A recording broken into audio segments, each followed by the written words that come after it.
What if I told you that a 20-year-old girl from Manila, a girl who never even finished her match, walked out of Rome carrying something that no tennis player in the entire history of the sport has ever received?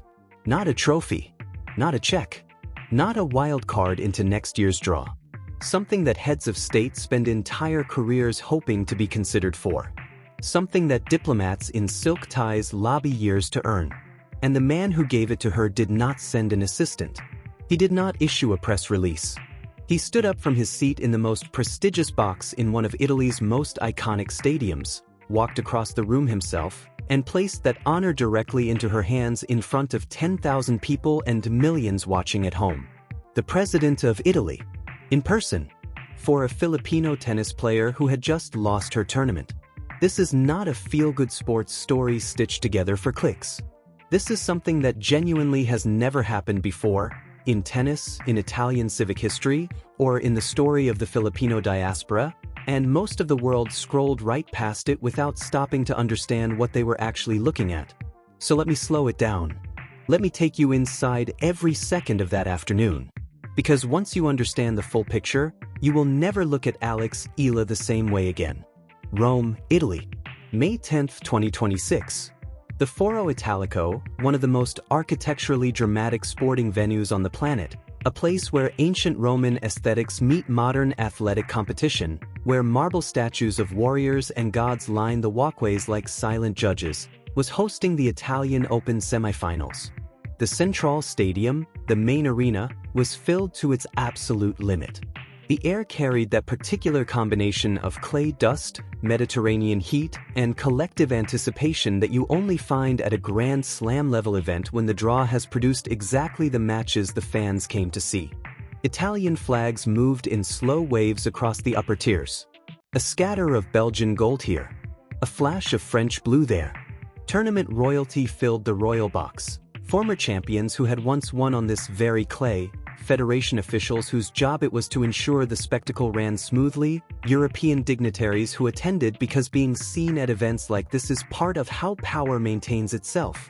It was, by every visible measure, exactly what the Italian Open is supposed to look like at its best.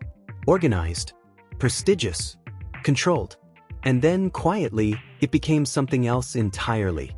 Seated in the front row of the royal box, almost without announcement, was an 84-year-old man in a dark suit who carried himself with the particular stillness of someone who has spent decades in rooms where history is made. Sergio Mattarella, President of the Italian Republic, one of Europe's most respected heads of state, had accepted a personal invitation from Italy's Victorious Davis Cup and Billie Jean King Cup teams to attend the tournament. He had met with them just days earlier at the Quirinal Palace, the centuries-old seat of Italian presidential power perched above the city of Rome. Standing in those gilded halls with Italy's tennis heroes, Mattarella had been warm but measured. "I don't want to be seen as some kind of talisman," he told them with a quiet smile, "because I am not one at all. But the value of our tennis players, both women and men, allows us to look forward to the Italian Open with renewed and consolidated confidence." He was not a man who dealt in empty gestures. He was not there for the photo opportunity. He was there because he genuinely believed that what Italian tennis had become in the last few years represented something worth witnessing. He settled into his seat. His security detail positioned themselves at discreet distances. The matches began. And for a while, everything proceeded exactly as planned. But here is where the story stops being predictable. Here is where you need to pay attention. Because what happened next began not with a grand gesture, but with a quiet question. During a changeover in the match being played below, Mattarella's gaze drifted across the royal box. Past the officials. Past the dignitaries. Toward the far corner, partially obscured by one of the stadium's iconic marble pillars. And there, in that corner, sat a young woman who was not on any of the stadium screens. Her name had not been called over the loudspeakers. She was not being watched by 10,000 pairs of eyes. She was watching, not being watched. Her left ankle was encased in a thick compression bandage, the kind that tells a story of its own without a single word being spoken. Around her, a small cluster of supporters held flags. Red, white, and blue, but not Italian red, white, and blue. Philippine. The president of Italy leaned toward the tournament official seated beside him. His voice was low, unhurried, the tone of a man who is genuinely curious rather than performing curiosity. "Who is that?" The official followed his gaze. "That, Señor Presidente, is Alex Eala. She is from the Philippines. She was forced to withdraw from the tournament after injuring her ankle in her third-round match." Mattarella absorbed this. He said nothing for a moment.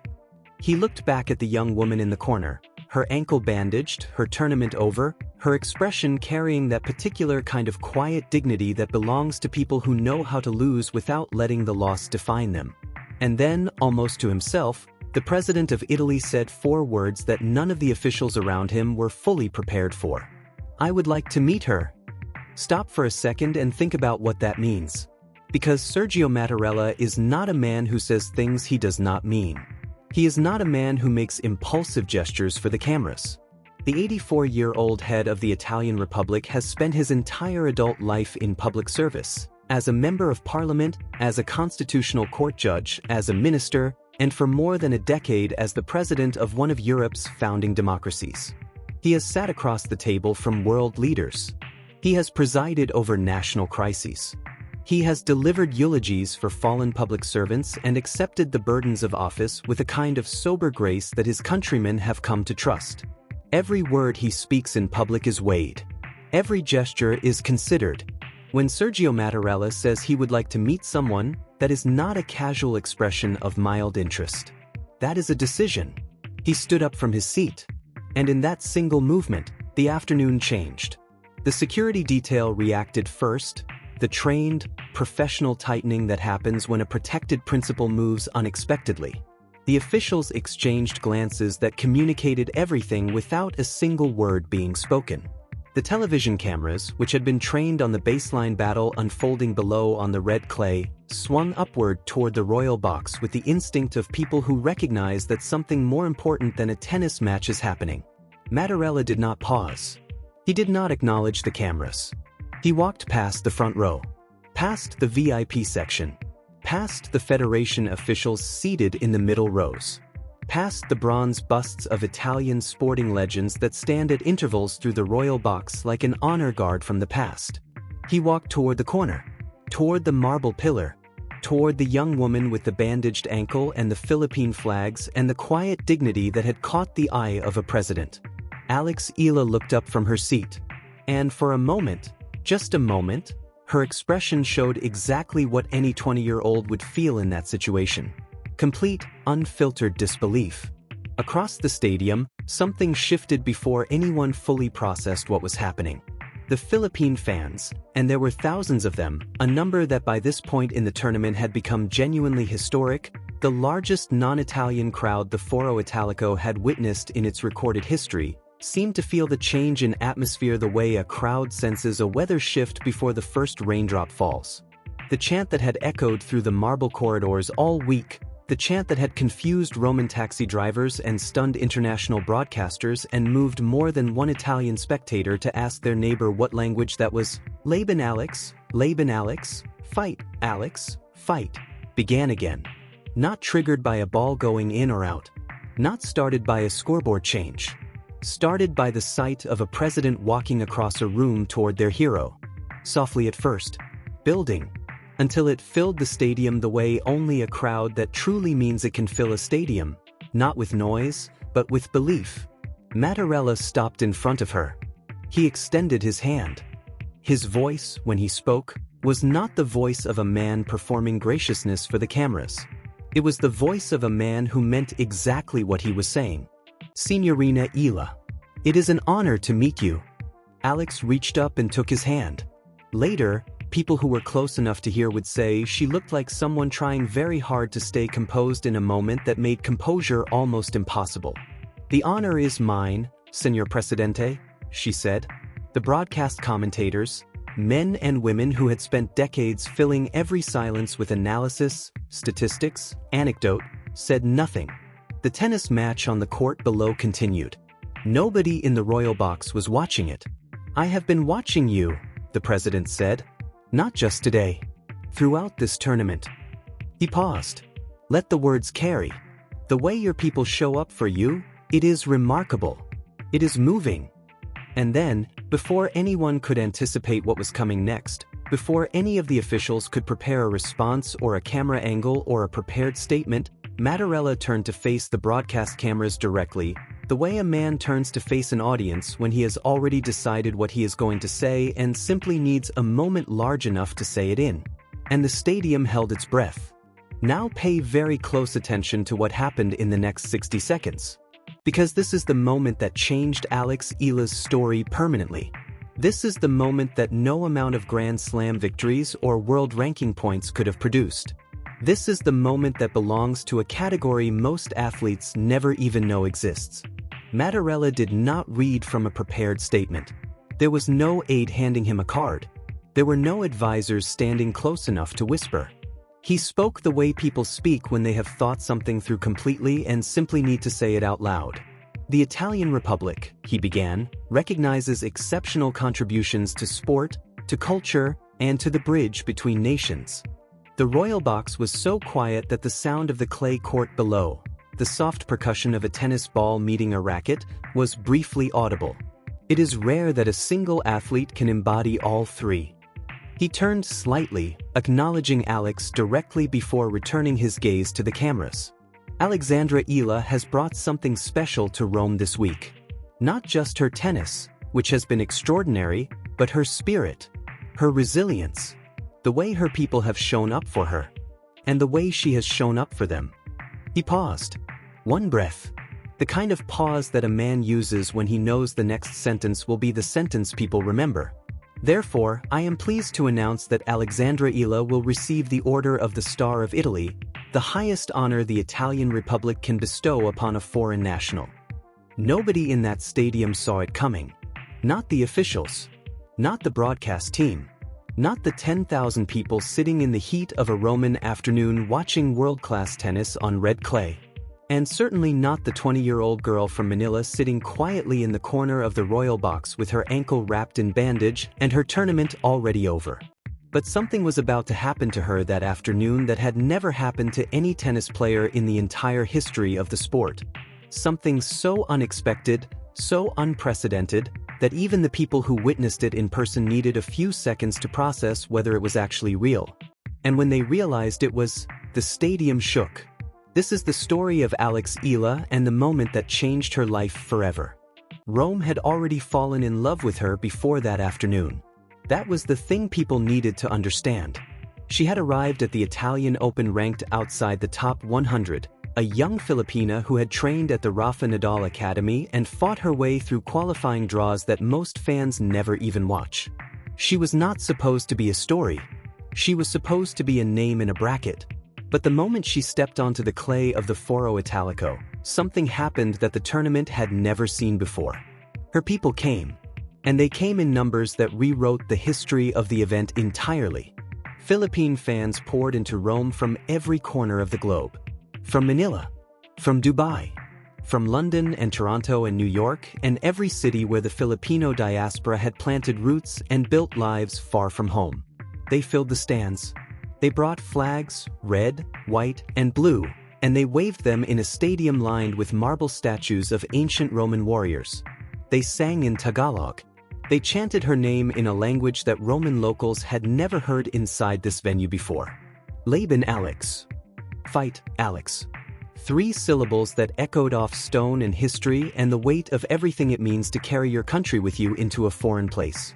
Tournament officials described it as unlike anything they had experienced. Broadcasters who had covered the Italian Open for decades openly admitted on air they had never seen a crowd like it. Romans who wandered in without knowing who she was found themselves drawn into something they could not name but could absolutely feel. Then came the injury. A grade 2 ankle sprain in the 3rd round against world number 2 Elena Rybakina. The kind of injury that does not ask permission and does not care about the moment it interrupts. Her tournament was over. The flag stayed. The chant stayed. And Alex Eala stayed too, sitting in the royal box with her ankle compressed and her heart carrying the particular quiet weight of someone who gave everything and still got taken off the court before she was ready to leave. That is where President Sergio Mattarella found her.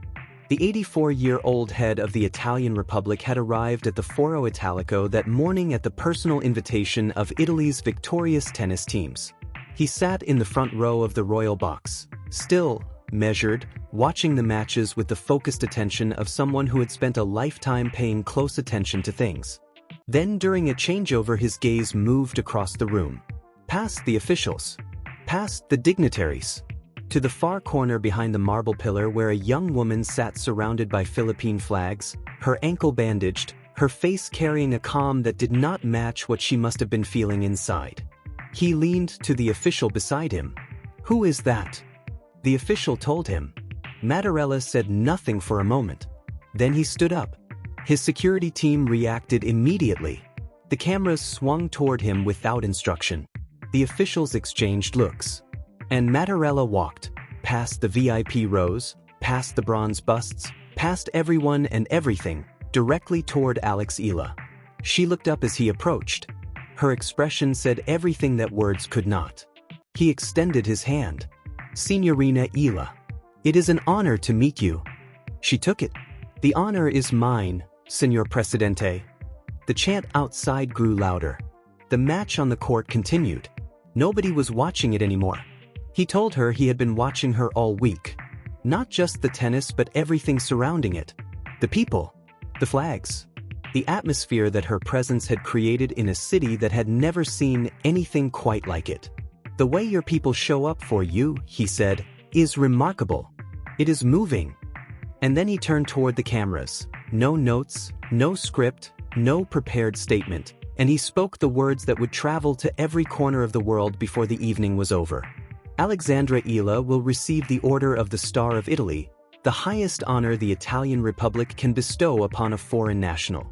The stadium gasped. Then it erupted. Because what Mattarella had just announced was not a gesture. It was a historic declaration.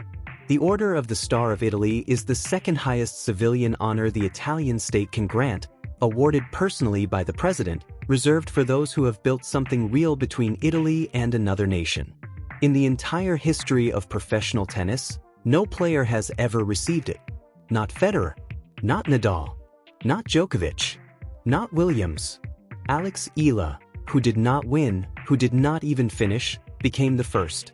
Because this award does not measure trophies. It measures bridges. And she built one that Rome will not forget. Her mother was sitting beside her when it happened. Afterward, still tearful in the corridor outside, she told a reporter the only thing she could manage. "I'm just a mother. I just wanted my daughter to be happy. I never imagined anything like this." That night Alex posted one photograph on her story. The Roman sky at dusk. A caption in 2 languages. "I came to Rome to play tennis. I leave with something I never could have imagined. Grazie Italia. Mahal ko. She showed up. She competed fully. She lost. She stayed.